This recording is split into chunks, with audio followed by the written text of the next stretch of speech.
go into beer, especially with the explosion of options and brands, Mm-hmm. that all you want to do is become part of their consideration kit set, number one. Secondly, if you can move from consideration to regular usage and become part of what I would call their repertoire, and let's just say your average beer consumer probably has about 20 beers in their consideration set, maybe 7 or 9 or 10 in their repertoire. So the goal is to become part of the repertoire. I would never, outside of like some of the massive domestic light beers, most beers play a role for an occasion and for a consumer group, right? So, and then sticking to that and not being afraid to not try to appeal to everybody.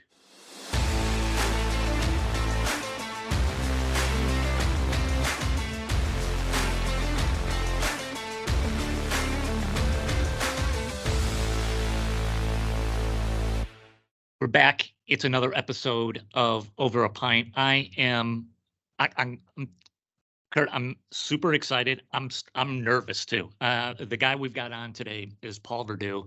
For those who don't know it, Paul right now is president of Wisconsin Brewing.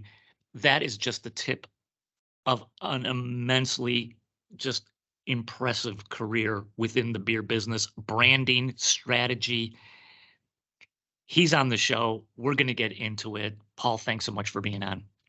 My pleasure. Thanks for having me. And that's now I'm nervous. I'm Pat McGovern, Director of New Biz over at Acedia. Joining me, as always, my man, Mr. Kurt Lingo, VP over at Celtic Advertising, full service agency located in Milwaukee's 3rd Ward. Paul, we got a tradition here. It's called Over a Pint for a reason. We like to promote the locals, right? That's kind of the thing that we do here. I love it. You start us off. What do you got in front of you, sir? Oh yeah, I have one of our flagship brands, Lake Louis beer. It's been around for a while. This is Warp Speed. It's a Scotch ale, clocking in at a healthy 7% for a nice lunch beer. So cheers. Cheers to you. Mr. Lingo, what do you got, sir? Well, no surprise. We have to go with, there's only one brand carrier that we're going with today. And we were talking about this before, but I've got the Badger Club. And the Badger Club. Oh, man, it's good. Oh, very good. So anyway, Paul, thanks so much for joining us today. Cheers to you. Guys, I've got the Yankee IPA right here. That's a good one. That's a good one as well. It is. I love it. Both of them are just solid. I haven't had the Scotch, the one you're having, Paul, but that sounds amazing. Okay. And we'll talk about our how we ended up with 2 brands and what we've done since a little bit later. Awesome. Yeah. Paul, give us your bio. You've got a ton of experience. Just kind of set the table for the listeners, if you would. I will. I'll go a little fast, but I'll try to hit on some brands and stuff that I've encountered along the way. But I believe it or not, I have a finance undergrad degree from Cal State Sacramento. I grew up in California, NorCal, large family, 7th of 8 boys. Wow. Made me super competitive. There wasn't anything that we couldn't turn into a competition. I after like 3 years in the finance and systems world, I went back to the University of Texas to get my MBA, and then I embarked on a long career in marketing with consumer packaged goods at companies like Nestle, SC Johnson. I was working in Racine. My wife is a Wisconsin girl, so we were sort of at home in Wisconsin, and the beer business came calling in 2005. Joined Miller Brewing Company. There I got to work with some amazing people, including a past guest of yours, I believe, Chad Dern, and many others. We talked about John Alvarado too. But after a few years at Miller, which was fantastic, I actually started out my first job. I was like, I'll take any job in the beer business. I get to do what I love to do, which is brand building and marketing and all that kind of thing, which I learned a ton from Nestle and SC Johnson, but I get to do it on beer, which is closer to the heart. So I started out as the senior brand manager on Milwaukee's Best, including Milwaukee's Best Light, when we were doing a bunch of cool stuff with the World Series of Poker and everything. And in short order, I was promoted a couple of times and ended up as the director of all the economy brands. And that was quite fun, a little bit under the radar at the company at the time. It was just Miller Brewing then. And then only about 2.5 years into that stint, I got a call to become and and through a process became the vice president of marketing and eventually also consumer insights at what is now Constellation Beer. So that's where I got to run all the brands at Constellation except for Corona. So Modelo Especial, I'm proud to say 4 years on that brand. When took it over when it was 17 million cases, left 4 years later when it was 35 million cases, and now it's probably chugging along to 200 million. When I was there at the time, we were we had an ambitious goal to overtake Heineken as the number 2 import, which was about 70 million cases. And that's long been dusted. So that was awesome. And Negro Modelo, which is like Modelo Negra, Pacifico, which is one of my favorite brands I've ever worked on. Super cool brand. Still going strong. And at the time, we owned Qingdao and St. Pauli Girl. So spent some time in China, worked with AB InBev because they owned St. Pauli Girl. So oversaw a lot of relationships and brands. And then when I was there, they didn't have a consumer insights department. So I started one, got that up and running.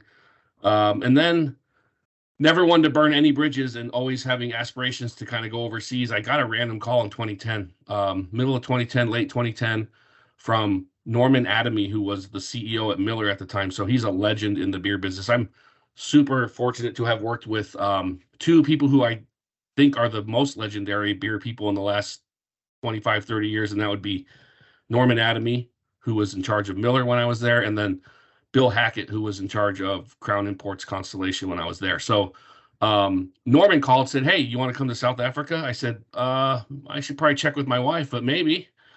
So sat down and talked. We had 3 young kids, which we adopted from Eastern Europe, and we always thought of ourselves as a global family, so let's try something. So we did a due diligence visit to Johannesburg, checked it out, and in August, exactly August 8th, 2011, the 5 of us landed in South Africa and stayed there for 3.5 years. Wow.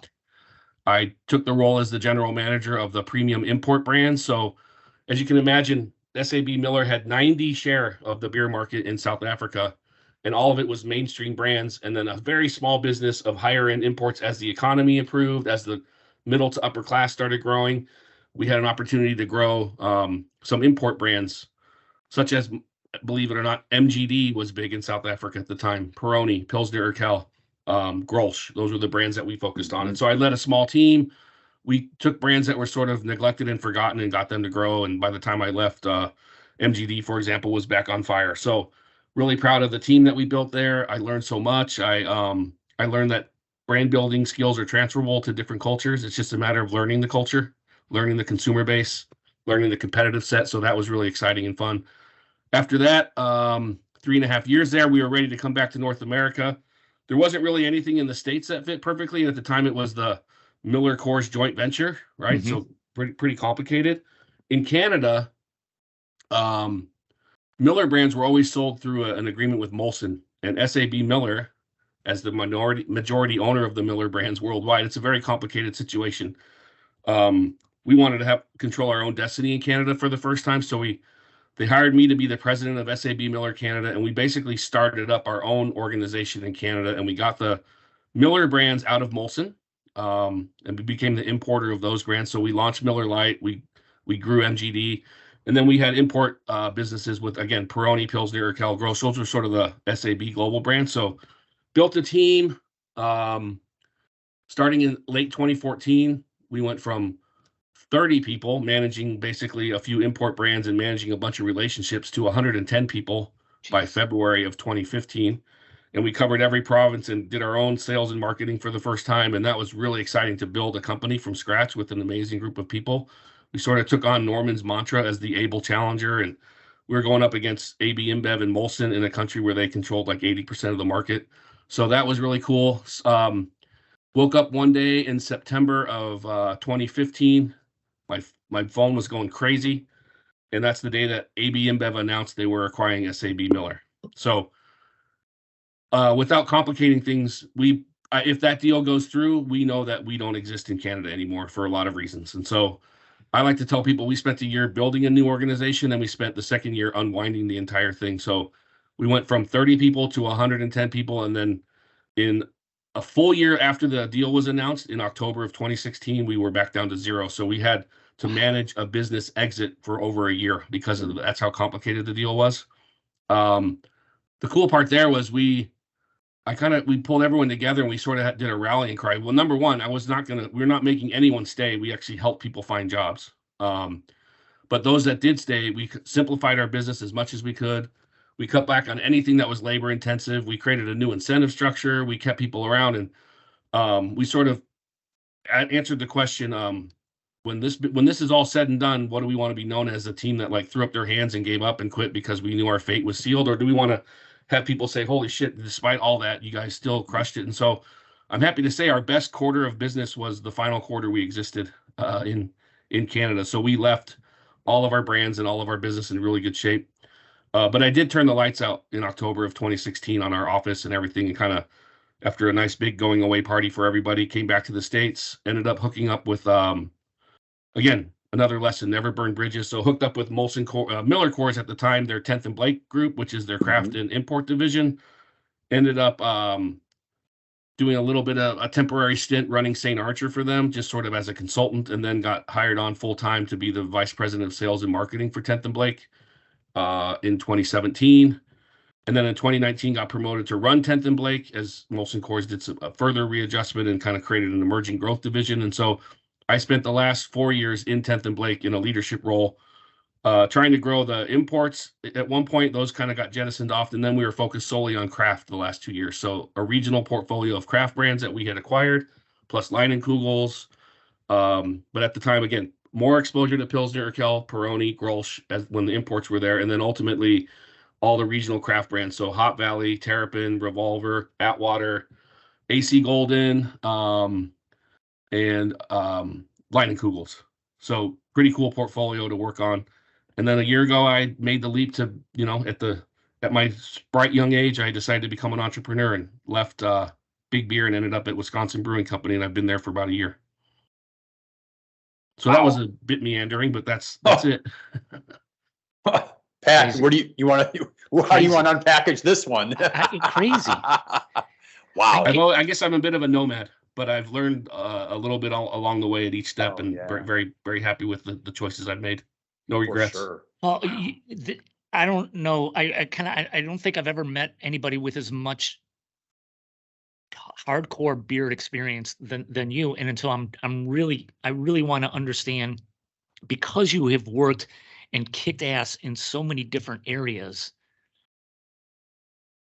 what's your playbook on building a beer brand? That's like yeah. No, it's just what's the steps? What's the playbook? How do you go about that? And some of the times I understand you've got a pretty big war chest, so marketing is a little bit easier. But there's plenty of times too where I'm listening to you going, you're the total challenger brand. Dollars are pretty tight. That is it wasn't by choice, but that path I just explained to you, even when I go back to my like SC Johnson days, I always tended to end up with quote unquote other brands. Doesn't mean they were bad. Right. They were just not the main focus of the organization. That includes Modelo Especial. At the time, it was a Corona beer company mostly. Modelo was a juggernaut waiting to happen and also on fire. But I've inherited brands that have been in the doldrums, like reviving Milwaukee's Best Light, brands like Mickey's, Ice House. That was kind of fun. Then I stepped into brands that were already on an amazing track. How do you protect that and accelerate it, like Modelo Especial? And then brands that have huge potential, maybe been untapped. And I've never really been the guy with the big war chest. I mean, it is great to have the backing of a global beer company for sure. That helped in many, many ways, but I've never been the biggest budget guy. So the real deal is it doesn't matter about the size of the budget. I mean, I think the building blocks for brands are relatively consistent across categories. But one thing I learned really early on when I entered the beer business versus, let's just take SC Johnson, for example. At a place like SCJ, where I'm working on Glade air fresheners, all we talked about was the functional side pretty much. How do we create functional differentiation in our brand? Mm-hmm. This year's a nightlight. Next year's an extra outlet in the plugin. Then we have twice a year we launch new fragrances, and it's always about like the innovation around the product itself. When I entered beer, though, it became very clear, and it's not a surprise that it's far more on the emotional side, right? Especially back then, there's no functional thing you're going to do to a beer to get more attention. You have to actually give people a reason to choose your brand. And the fact of the matter is, in the world of beer, even to this day, even with the explosion of craft, most of the beer consumed is actually within some pretty tight windows, right? You got your big giant American lagers, the IPAs are huge, and those have sub segments. But on a blind tasting basis, some of these products are hard to tell apart. There are so many options. So the only real answer is to really lean into the emotional side of branding. You know, there's tons of quality out there. There's tons of options, tons of great products, tons of great beers. But what makes a brand stand apart is some sort of connection with the consumer where they're like really comfortable. In South Africa, one of the cool things was the beer that people had in their hand. Like we talk about badge value in the US. I don't really think beer plays that big of a role in badge value when we have other much higher end luxury products that kind of do that. But you have to at least feel comfortable with the beer in your hand in the States. In South Africa, because of the history and because of the growing Black middle class and their desire to kind of show that they've made it, like the beer that they're holding in their hand was a massive statement. And so just kind of understanding that emotional piece and why people would hold your beer brand over another is far different in beer than it is CPG. And it's actually why I loved and have stuck with beer the rest of my career, because I think that part of branding is a lot more fun and exciting versus the functional side. You know, quick question I have here. First of all, wow, you know, I'm still thinking back to the executive summary when you kind of ran through your career, and I mean that sincerely. It's very cool to listen to. I hear where you're going, and I tend to agree. Uh-oh. Kurt, we lost you. All right, we'll get him back on soon. Hey, Paul, let me ask you this. Can you still hear me? Yep, I can. Can you hear me? Perfect. Yep. You're coming in loud and clear. So I totally understand where you're going with the emotional connection portion of things, right? How did you get to that? What were the things that you would do to understand it's like, okay, Pacifico is connecting this way, Modelo's maybe connecting that way, something else is connecting a different, you know, what were the tools that you would use in order to get to that emotional Welcome connection? back, Kurt. Yeah. Thank you. I think first and foremost, there are two avenues really. It's learning I've always prided myself on learning as much as I possibly can about the brand's backstory and where it's been and the heritage. And I think that relates to my number one point of brand building, which is something authentic, right? So whether I was working on Milwaukee's Best Light, like where has it been? Where's it going? What can we do with this thing? What can we say about it that's real and makes sense? Some of that could be related back to the product itself. Others is just more like, where's it been from an emotional branding perspective? Pacifico is a great example. Frankly, it's another Mexican lager. It's fantastic, but there's a lot of fantastic beers. But no other beer can say we were discovered by surfers who came down to Baja California and northern Mexico from San Diego, and they loved this beer so much that they took it back with them and it kind of bootlegged it into Southern California. And actually, to this day, the heartbeat of Pacifico lies in San Diego, California. And then you just try to capture that kind of sentiment and bring it to life across the country. And not that everyone you're talking to is a surfer from Southern California, but certainly people aspire to that kind of lifestyle, get that lifestyle, want to be part of that lifestyle. So how do you create it in a way that's like, take that backstory, spin it in a way, not spin it, but tell it in a way that's authentic, but also, you know, opening a wider net and bringing people into the story. So the second half of that avenue is really spending time with consumers. What do they think about the brand? Have they heard of it? If so, what do they know about it? What parts of it resonate with them? So to me, like the first thing I try to do on any brand is number one, understand its origin story and where it's from, and number two, understand what consumers think about it. So in that Venn diagram, you can unearth some nuggets that work for the consumers and that are true to the story of the brand. But Pacifico's probably, I'm glad you asked about that one, because that's probably the perfect example. Yeah. Well, I'm going to ask a real quick question in case I get bounced out again. And I was just paying Paul a big compliment before I got into the question, but I'll get right to the question. Here's my question. I cut you off. We're talking about consumer insights, and we're talking about the brand's origin and the story and the foundations of building a brand. You know, I think about some of the brands you've been working on. I mean, at the end of the day, the consumer pie is only so big. And when I'm referencing is the different types of people. So how do you, I mean, it's one thing, you got to know who you are, you got to own who you are, be realistic. But, you said it earlier, Paul, it's like, it's like I could do a blind taste test, and if you fall into this bucket and you like this type of beer, I could blindfold you and you might not know which one you're picking. So how do you, I mean, how do you own that audience and know, like, what, this, gosh darn it, Paul is my target. And I know that he could also be the target of these three others, but I got to own him. I mean, to me, it just seems in your category, it's so hyper competitive. Yeah, that's actually a great point. Again, going back to my typical CPG days, in the world of air fresheners, I know it's not exciting, but people have two options, It's like, there's Glade, and then there's the competitor, and it's like, how do you, so your share of requirements, meaning if someone's an air freshener user, they have a favorite brand, and that's like 99% of what they need in the category, right? So that was another thing you learn when you go into beer, especially with the explosion of options and brands, that all you want to do is become part of their consideration kit set, number one. Secondly, if you can move from consideration to regular usage and become part of what I would call their repertoire, and let's just say your average beer consumer probably has about 20 beers in their consideration set, maybe 7 or 9 or 10 in their repertoire. So the goal is to become part of the repertoire. I would never, outside of like some of the massive domestic light beers, most beers play a role for an occasion and for a consumer group, right? So, and then sticking to that and not being afraid to not try to appeal to everybody.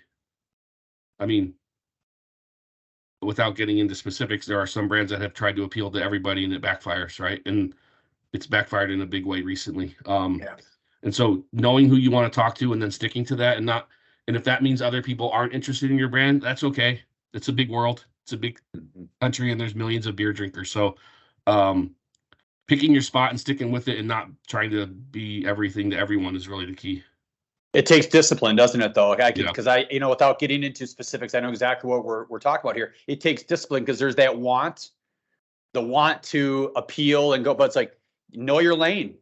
And that's okay. If you live in a certain lane and that's okay. Let's own that lane and let's make it the best damn lane we possibly can. Yeah, and most brands that reach a saturation point and become like, where are we going to grow next? I can tell you, I've been in, and if you guys are on the agency side, you have hundreds of meetings where it's like, how do we bring in new users without alienating our core? Yep. Well, sometimes you have to push off some of the new users so you don't alienate your core. Otherwise, it could backfire. So it's just like you said, we want to be part of a repertoire. We want to be part of people's regular choices. If they have 10 beers, we want to be one of them, 2 of them maybe. We don't want to be all of them because we can't be. Otherwise, we're trying to do too much too.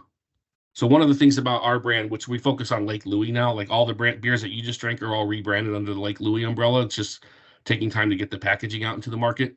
We want to be known as like heavily drinkable, crushable beers. We're not like the craft geeks or the overly craft hophead kind of consumers focus. We're focused on just people who like all kinds of beer and happen to like very drinkable craft beers. And so we're comfortable with that. Paul, you strike me as not only a guy who understands branding, but also really the operations of things and staying connected. You talked about understanding the customer's needs and what they perceive as how they perceive the brand right now. How would you stay in touch with the customer? Were you constantly doing research? Were you constantly out talking to people? How would Paul Verdu keep his finger on the pulse of things in terms of the customer? Yeah.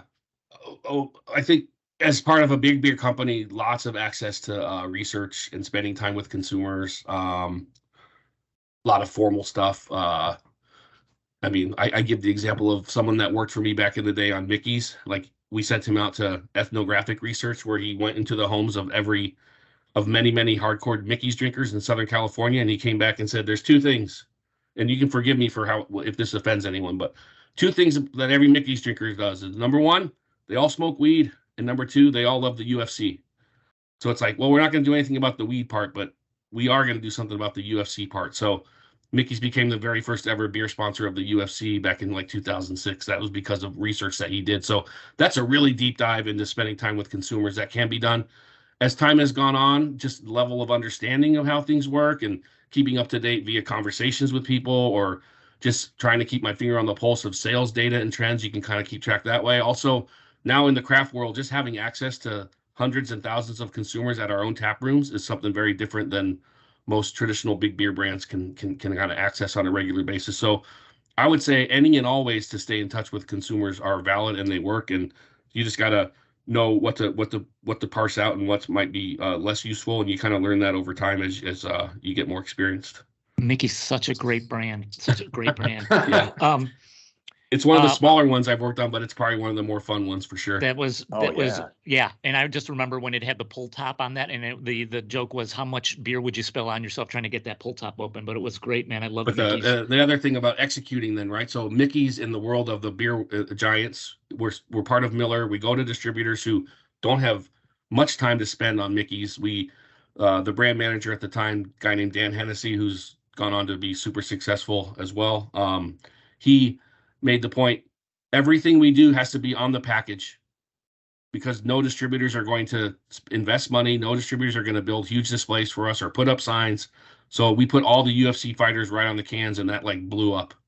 Right. So understanding where beer is in the priority list and how you execute against that is also something very important, which, those little learnings are things you take with you along the way. So, well, Paul, that is super interesting, because let's be honest, let me ask this question: is in the beer world, you've got two customers, the customer who's drinking the beer, but the distributors, right? I mean, we've heard plenty of stories. Well, I remember reading in an ad age and so forth that a new campaign would roll out from whomever, whatever agency, and distributors would like, yep, we love this one, or nope. And it's back to the drawing room, right? Well, like that was another, I would actually expand. I say there's three.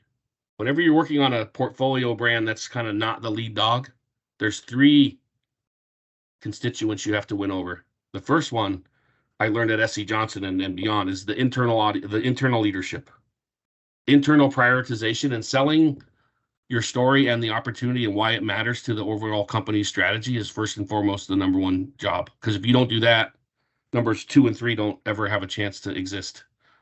Once you do that, though, you then have the backing of the company to go talk to distributors about why this is a priority for the company, where it fits in, what we're going to do that's different, how we're going to invest, get them excited to try to get share of mind. When you enter that distributor realm in the world of, say, Molson Coors, when you're actually in the same distributor as probably 100 craft brands, you're in the distributor of Heineken and all those brands, which include Dos Equis, and you're in the distributor of Corona, Modelo, and then our own brand. So you talk about hundreds and hundreds of priorities. How do you fit in?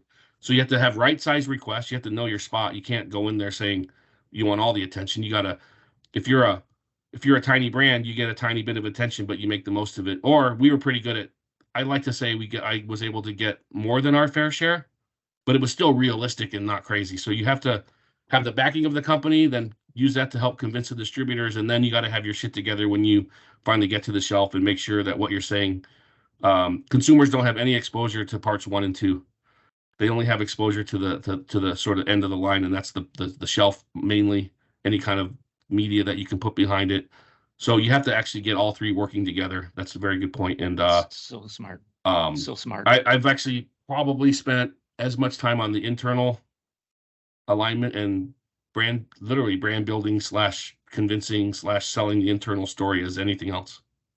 Go ahead, Kurt. I was just going to say, one of the elephants in the room that I have to ask is, and Pat, you know this as well as I do. We've been doing this for 3 years. I mean, every single time we have a conversation that circles around the beer beverage industry, it is one of the most competitive categories that we're talking about. And Paul, I look at you, and you are bringing the best of both worlds. You clearly, when you're talking, there's the science and you understand. I mean, there's the smarts that's coming to the table, but you also have the feel, however you want to coin it. So there's the smarts, but there's the feel. You have a feel, the brand. I think about this category, and let's just keep it simple. I think about, if I'm talking like craft in Milwaukee alone, it's like, how do these folks make it? Because we've talked about this, and it's like, it seems like they're coming up all over, and clearly they might be brewing great beer, and some of them are very smart. We've talked to them, but let's be honest, it's like you are bringing a crap ton of knowledge to the table that a lot of folks don't have. I mean, where does this, how much more can this sustain, and where does this stop? Or is it like, no, it's like the horizon, keep going. It's endless opportunity. What are your thoughts?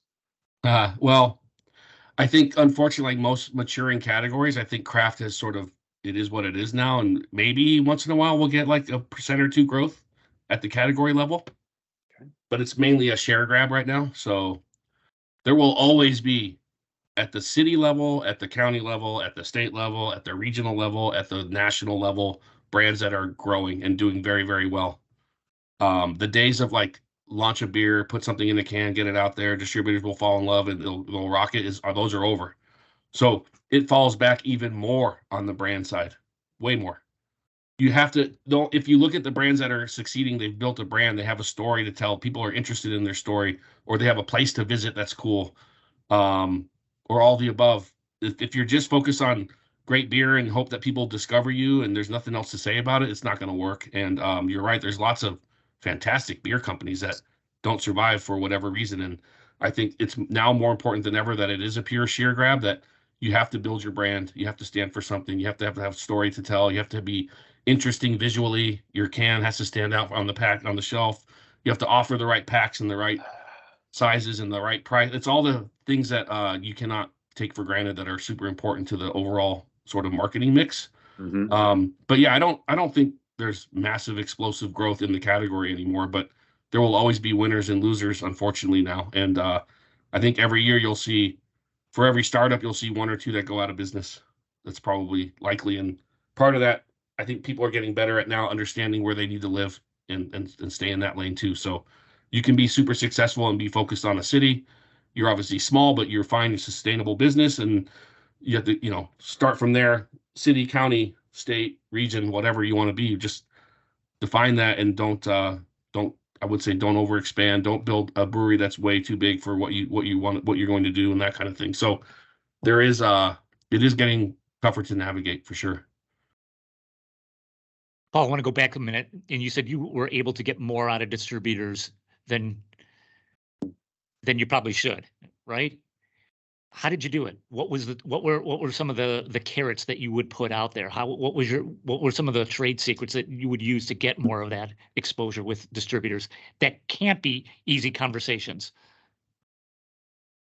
This is going to maybe sound cliche or something, but number one, like, just be a good person to work with, and someone they're happy to have call on them and walk in the door. They give you a high five because you've demonstrated an understanding of their business. You know that you're not coming in and you're the size of a pea and asking for an elephant's execution. You have to just be realistic and fair and honest, and that's number one. Just be someone they're happy to see come in the door. They're inundated with calls and visits, and I pride myself on having fantastic relationships with distributors. Not that everything always worked, but I certainly can get meetings and have conversations. That's number one. And then number two, it's just, you have to show why what you're doing is going to break through the clutter and also be something that delivers to their business, their bottom line.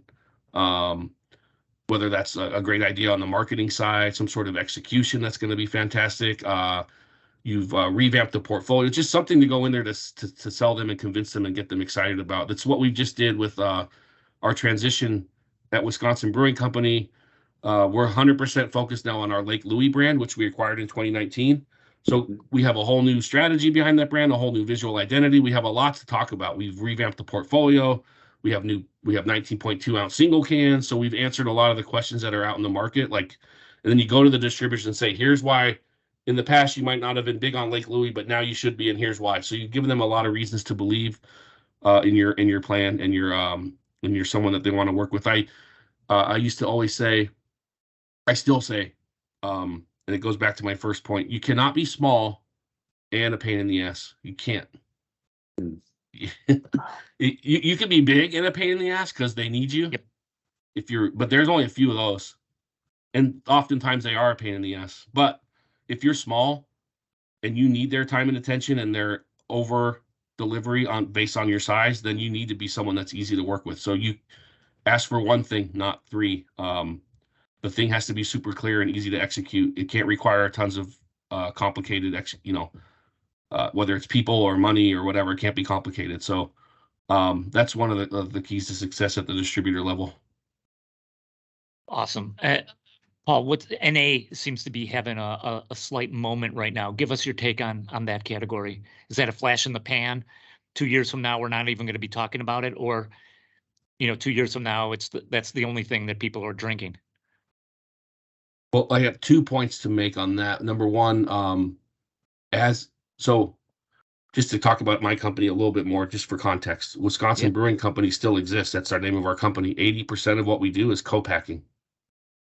Other beers, other brands, other things. So the cool part about that is being able to tell what's going on in the world by who's knocking on our door. Mm-hmm. And NA is knocking for sure. NA beer is knocking hard.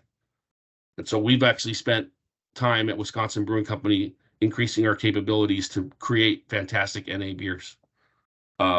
Someday maybe for ourselves, but a lot of times for other customers. Now, the second part of that equation is I've worked on NA beers in the past. St. Pauli Girl had one of the best NA beers, and they've been around forever. Right. They've also always been really bad. And so the old arrested fermentation, like stop it before it becomes alcohol, kind of becomes a malty, kind of strange tasting concoction. Those days are over, and technology has really unleashed a whole new way, and processes and just understanding has unleashed a whole new way to make NA beers. So they're actually very, very good now, and that's what we're perfecting over at Wisconsin Brewing Company, using dealkalizers and all kinds of new technology. So I believe that the coming together of technology and the ability to make really tasty NA beers across multiple types of beers now, plus the health and wellness trends and the reduction in people's consumption, and things like dry January becoming dry February, and maybe becoming dry life, or and then you add the third piece, which is people who are really good at branding it now. If you think about Athletic and others, you take really good product, a consumer trend, and really good branding. Now you put those together, you have NA beers that are really well suited for the future. And one of the keys is, does that brand fit into typical beer occasions? So can you go to a picnic, a bar, a tailgate, crack open a NA beer and fit right in with everyone else and not stand out like, what the hell is that guy drinking? Like, there's a little bit of that too, right? It's back to that emotional piece. Yep. And I think the emerging brands in the NA space have done a fantastic job of fitting that, of sort of delivering on all three of those. It's what we're trying to do over at Wisconsin Brewing Company. So I personally think that we probably have many years of NA beer growth in front of us now. I was very skeptical because I always came back to the product itself. Like, why would I drink a non-alc beer that tasted bad when I can drink like something else that's also non-alc? Well, now, because the quality is good, the tastes are good, the flavor profiles are now varied. There's IPAs, there's fruited IPAs, there's sours, there's lagers, there's everything else you can think of. And now it is not like a less than replacement for something I used to drink. It's actually just something that's good to drink, and it fits into beer occasions, and it's social, and I can hang out with people and have one. And I think because of those reasons, I think NA's just getting started. Is the technology has changed so much? Would that be the same, Paul? You would know better. Like, I think about years ago, I had a gluten-free beer, and it was awful, just awful. I haven't had one since, but I can only imagine that, fast forward, a number of years, I've heard it's come a long way. I would just imagine it's the evolution. It's the necessary evolution, just because you have to, and things change for the better, I would imagine. Yeah. I don't know exactly on the gluten-free side, if it's just a better understanding of, or if it's technology, or if it's just the evolution of brewing techniques to help make things better. But yeah, I think even the growth of those brands is, so there's a brewery in Madison that just won like a gold medal at GABF for their gluten-free beers. So there's just it's another thing that answers a very specific need in that case, where just things are better now. So yeah, I can imagine those will probably continue to grow. Paul, There's all of a sudden this, I don't know, you guys are maybe close to my age. It's like the whole gluten-free thing. I don't know. It's come from out of nowhere. Maybe just people have been dealing with it in different ways in the past without knowing what was going on. But yeah, it's a real deal. So Yeah. Paul, you're now president over Wisconsin Brewing. You've been there, you said, about a year. Yeah. President is different than when you were head of brand at different companies. The question I have is, what are you doing now that's like, oh man, I could never do this when I was head of marketing. I could never do this when I was in charge of brand. But now that I'm president, we're making sure this gets done. What are some of those things? My first week, I went out and bought a Traeger grill for the brewery, and I smoke briskets for people once every couple months. No, I didn't have to ask anyone if I could do that. I'm kidding.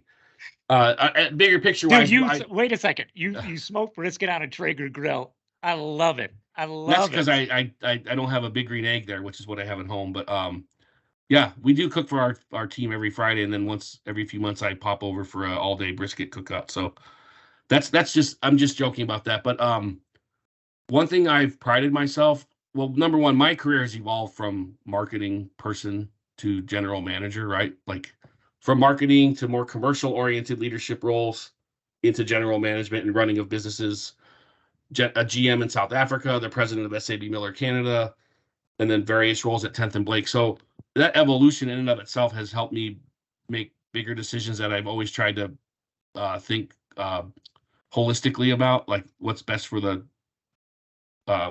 brand I'm working on, what's best for the company that it's related to, what's best for the bigger picture.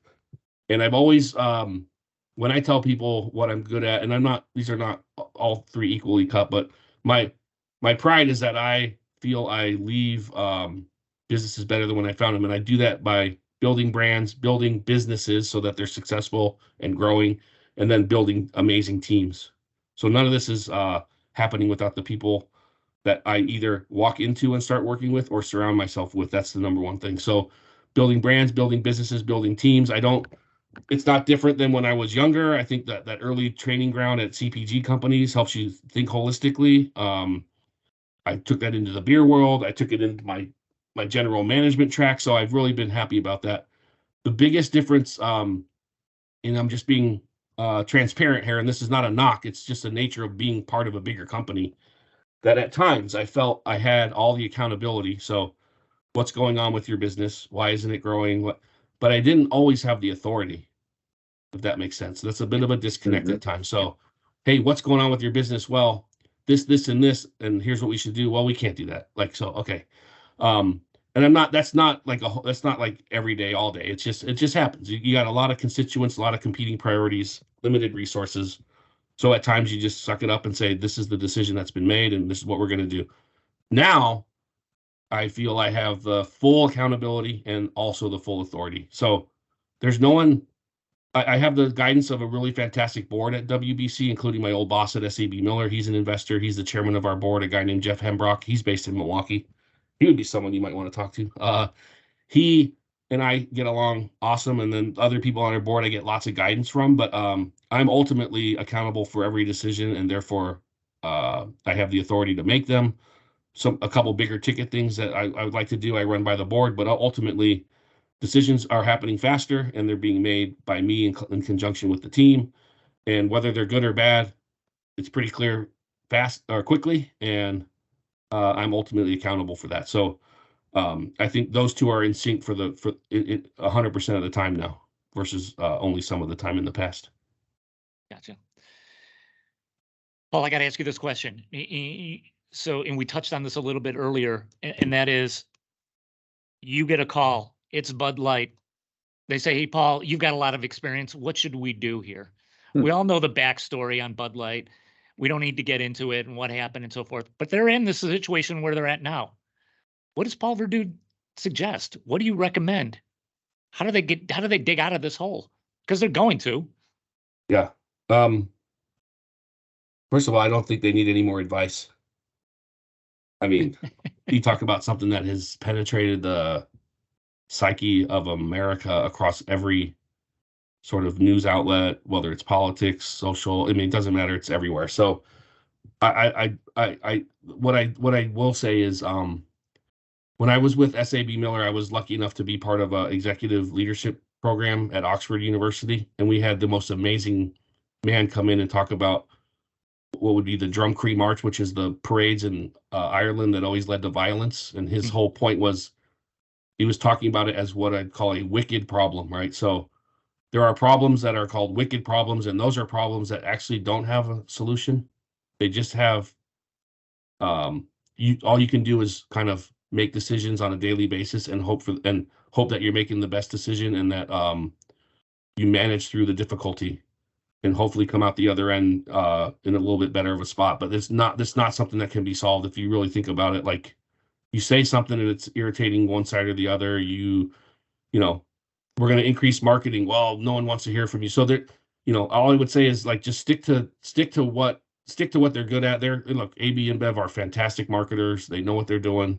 Just stick to what will get people talking about something else on Bud Light, and hopefully over time it'll kind of wane for them. I was shocked that that this seems to be a sustainable, ongoing thing, right? We've seen controversies come and go, and then there's a recovery. This seems more real, and that, like, this down.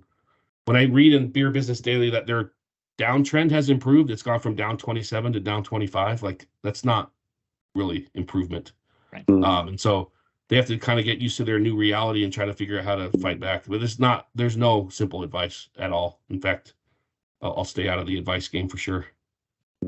Let's move on from Bud Light. Paul, what are the trends that you've seen? We talked a little bit about the NA thing happening. What else are you seeing in your crystal ball?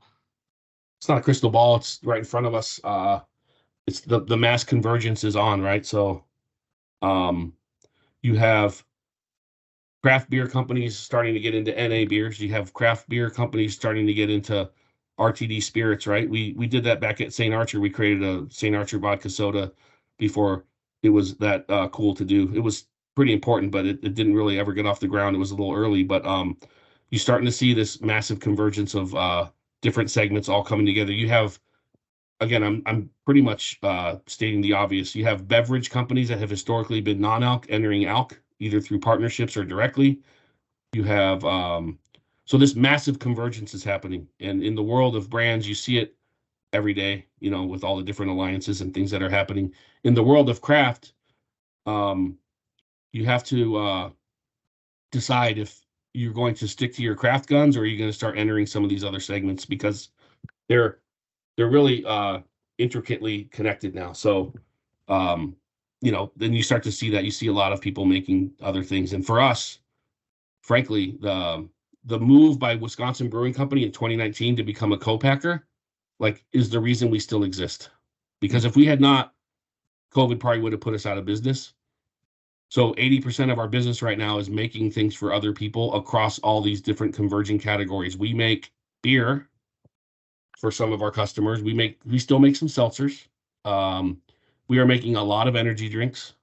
We are making a lot of non-alcoholic new age beverages, full of adaptogens and prebiotics, probiotics.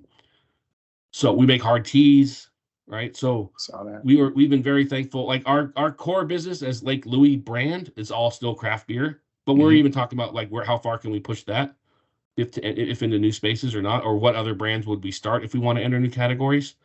But as a contract brewer, we get to see kind of all the things that are happening. We're anxiously awaiting our license to make RTD spirit-based cocktails, which we think will continue to grow. And so that is actually the biggest challenge. If you have capacity, what are you going to use it for? Are you going to start venturing into new things? And so, yeah, it's a tough one. Part of it is it's not really. I think one of your other questions was, how do you bring consumers into what you're doing? The other option is to go where the consumers are going. It's the old Wayne Gretzky quote, right? Like, I don't skate to where the puck has been, I skate to where the puck is going. And so you can ignore all that and hope for the best, or you can start to transform your business and your operation to try to take advantage of the new trends. Your career, Paul, has just been super impressive. What you're doing now sounds really interesting. How do you stay current on things? How do you stay up to date? What are you consuming, Paul, that's like, You know, this is what I'm really looking at to keep my finger on the pulse of what's going on. I'd love to get your content stream. Talk to us about that. My number one, it's just being right in the middle of it all and being as a co-manufacturer, just paying attention to what's coming our way. I've said that a few times. So being in the business, I have a natural curiosity that kind of just keeps me talking to people and asking questions and trying to understand where things are going. Going to like the Craft Brewers Conference is always enlightening. There's a craft beer professionals get together in Wisconsin, in Milwaukee at the end of this month. Actually, people from all over are coming in. So trying to stay up to date on that. Also reading all the beer rags. So Beer Business Daily, Craft Business Daily, Brewbound. That's my industry stuff. General, like what's going on in the world. I, as of today, a 56-year-old man, like just going into social media and seeing what people are doing, what brands are doing. It's a little bit harder for us old folk, but I'm still trying to stay attuned to what's happening in the world of social media. From a leadership perspective, I've actually recently started getting into what something called the Daily Stoic, which is Sure. if you guys are familiar with that, Ryan Holiday's kind of writings about like stoicism. I find that to be very fascinating. This patience has never been my virtue, actually. And so this notion of really understanding what's controllable and what's not, and then how you react to those various situations has been something I'm really getting into. I think it's leading a life of a stoic. That doesn't mean you're like not compassionate and don't care. It's actually more about just how you react to things and what you let bother you and what you don't, and so on. And I think that's been pretty helpful, both at work and beyond. And then two podcasts that I always listen to, actually three. Number one is How I Built This. I don't know if you're familiar with that. Yeah. So Guy Raz has two podcasts, How I Built This, and then what's the other one? I think I wrote it down. Oh, Wisdom from the Top. So How I Built This are entrepreneurs who they tell their story. Fantastic podcast, because you realize that not one of them did it the easy way. And as someone who's now in the entrepreneurial world, it gives me hope that when I have a bad day, month, week, or whatever, I'm like, this is part of the process. Not every day is smooth at Wisconsin Brewing Company, but it's part of the process. As long as we have a plan. And then Wisdom from the Top are like executives, CEOs, people who've been super successful in companies and leading. Great podcast. And then I don't know if you guys have ever heard of Business Wars. I occasionally listen to that, which is quite an interesting podcast where they take a topic and then they do multiple episodes of like almost reenactment. So it's a little bit goofy. That's cool. Because it's kind of funny, but it's to hear like people do like voices and stuff. But it's a really deep dive into some sort of competitive or war in the business world. And one in particular, if you're interested, there's actually an entire series of episodes on the beer wars. And it's about Anheuser-Busch versus Miller and how that evolved, and it even gets into like while I was at Miller. So to have experienced a lot of that stuff and hear about it in like this podcast is kind of fun. So that's called Business Wars. So I don't know, I just consume podcasts like that, and I do a lot of driving, so that keeps me busy. Paul Verdu, this has been amazing. Thank you so much for your time, for sharing your wisdom. Sure. Holy shit, this was good. Paul, you got the last word. How do people find you? What do you want to say? What do you want to plug? You've got the mic, sir. Go. Well, first of all, thanks for having me. I've enjoyed it too. I'm kind of bummed it's already over. I could go a long time on this. Maybe there'll be a round two, or I'll come see you and we'll have beers together. That would be great. But yeah, I think everyone out there, please go find Lake Louis Brewing on shelf. It's all new packaging, looks beautiful. Our beers are fantastic. Give them a try. We're trying to expand over into the Milwaukee area. I don't know what kind of reach this podcast has beyond that, but I know you probably do have reach in this area. So, and then, reach out to me. I'm on LinkedIn. I'm on all those things. So I love talking about the business of things. I love talking about marketing. I love talking about brands and beer and everything else. So this has been a blast for me. So I appreciate it. Thank you. Thanks, Paul. Cheers, everybody. Cheers. Cheers.